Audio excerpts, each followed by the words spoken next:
guys, welcome back to my channel. This is kind of a more spontaneous video because I didn't plan on doing it, but I realized that my 1-year Posh anniversary is approaching September 8th, so I decided I'm going to give you guys a 1-year update.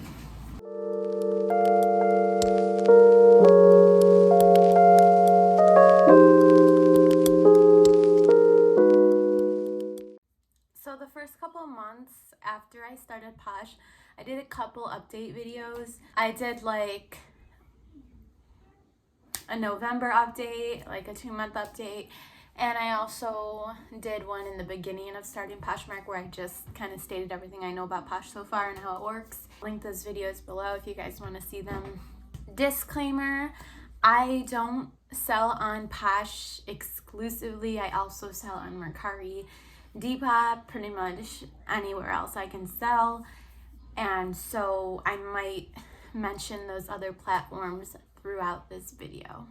So I had been messing around with reseller apps since like 2014 and always deep down wanted to make a full-time thing out of it. After I had my son in August 2019, I seen a commercial for Posh and it intrigued me because it looked like legit, like there's women that actually make a living on here.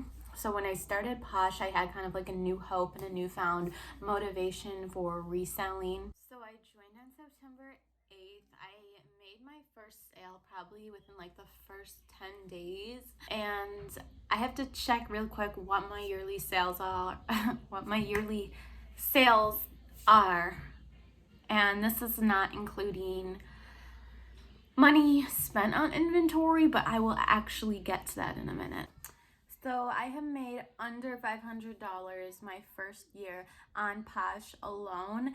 I actually sell way more on Mercari, and I hear everyone say this. Mercari has a lot of pros. Their fees are not as bad. They offer instant payout. Their shipping is less expensive. I mean, I won't stop selling on Posh because I still make sales on there, but I make way more on Mercari and here and there on Depop. So it's $481 in a year just from Posh. No way is this a full-time job for me. I'm still very low on the totem pole, I guess, of sellers. So now we're going to talk about sales and the best ways to increase sales. Some things I talked about in that first Posh video I made were like sharing other people's closets, sharing your own closet. But in my opinion, the real best way to get sales is to list. For me, a good listing week where I feel like I did a lot of work would be like 30 listings, which might not seem like a lot to some people, but when you're like a full-time mom and you know, you got to take the pictures. And then another thing is I cross list. So everything that I list, I'm copying and pasting. I'm also listing on Mercari and Depop. So times that by 3, that's actually 90 listings, but 30 items. And on a good week, I might do like $50 in sales. So again, it's not like a full-time thing for me yet. I would definitely like to see it go there though. I don't know how exactly people determine full-time, if it has to do with how many hours of work you put in, or if it has to do with like the numbers, if you're like making a living off of it. But either way, I'm not at that status yet.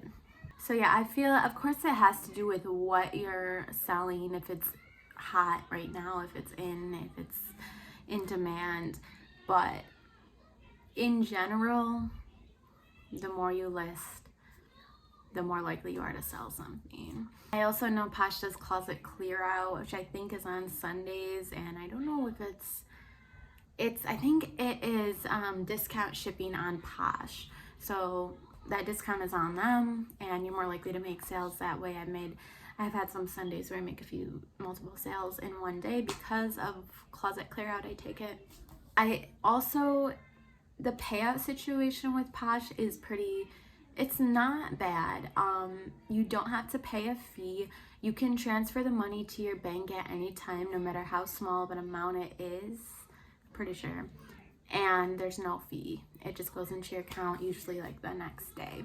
I also want to not forget to mention that I did make it to Posh Ambassador status. Not a ton has changed. It does get you more followers. Yeah, so I made it to Posh Ambassador status mostly by sharing my closet and other people's closets, and you only have to make like 10 sales, I think.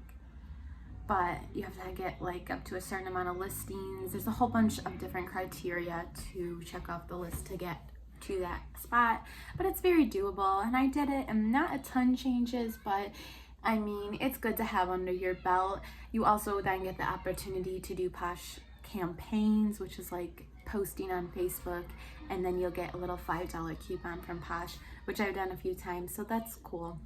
That's money to shop with or buy inventory with. So it's not the biggest deal, Posh Ambassador, but I would say if you're serious about Posh, do it just to do it. Inventory, when I first started, like, I don't know, throughout my life I've gotten a lot of hand-me-downs and stuff. I had a lot of stuff kind of just sitting around to sell. I also, a few years ago, got into going to Goodwill and buying stuff to sell, which a lot of reseller ladies do. I've yet to be to a Goodwill outlet, which is on my list. I really want to do that. So thrifting, hand-me-downs, and you know, once in a while a garage sale or something like that. However, this summer I did buy 2 big bags of inventory from an ex-LuLaRoe seller, and I actually did make profit.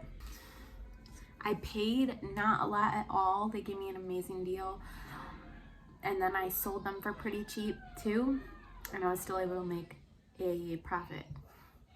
And then I hope to get back to thrifting soon. I haven't even been thrifting since like the pandemic. Once you make 10 sales on Posh, you can do boutique, open your boutique and sell boutique items. So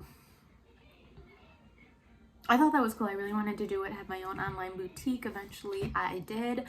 So I passed the little Posh certification that lets you shop wholesale on Poshmark. There is a section for that. And I bought some stuff for my boutique. Now, I pretty much didn't do enough research, and I kind of got gypped with the first 3 bundles of stuff that I bought on the wholesale section on Posh. I bought like some Shein bathing suits, and I paid a pretty penny for them because they were super cute and I thought people would definitely buy them. But in reality, they're on Shein for way cheaper, and I just didn't do enough research. Now I have a lot of that inventory still that I'm still trying to get rid of and just get a little bit of money for. I will not make profit off them. But here's the thing, you don't have to shop Poshmark wholesale for your boutique. You could get your boutique items from anywhere. So I did go ahead and pay like $75 to get my New York State reseller's license, and that opens up the opportunity or the door for me to shop wholesale on the internet now that I'm a licensed reseller. And I haven't really used it yet, my license, but it's handy to have, and I hope to get some way better inventory deals with that soon. You can do like tax exempt with that. And the boutique stuff I bought for Poshmark off Poshmark was not really a good deal or a wise move for me. But you live and you learn. So no need to keep babbling on. Overall, I will continue with Posh and reselling because it's a passion and a hobby of mine, and it brings in a little extra cash. And then in another year, hopefully I will have another update for you guys. That would be cool. So thank you for watching. I will see you guys next time. If you want more reseller themed videos, let me know because I do this reseller thing. Yeah, I'll see you guys next time. Bye.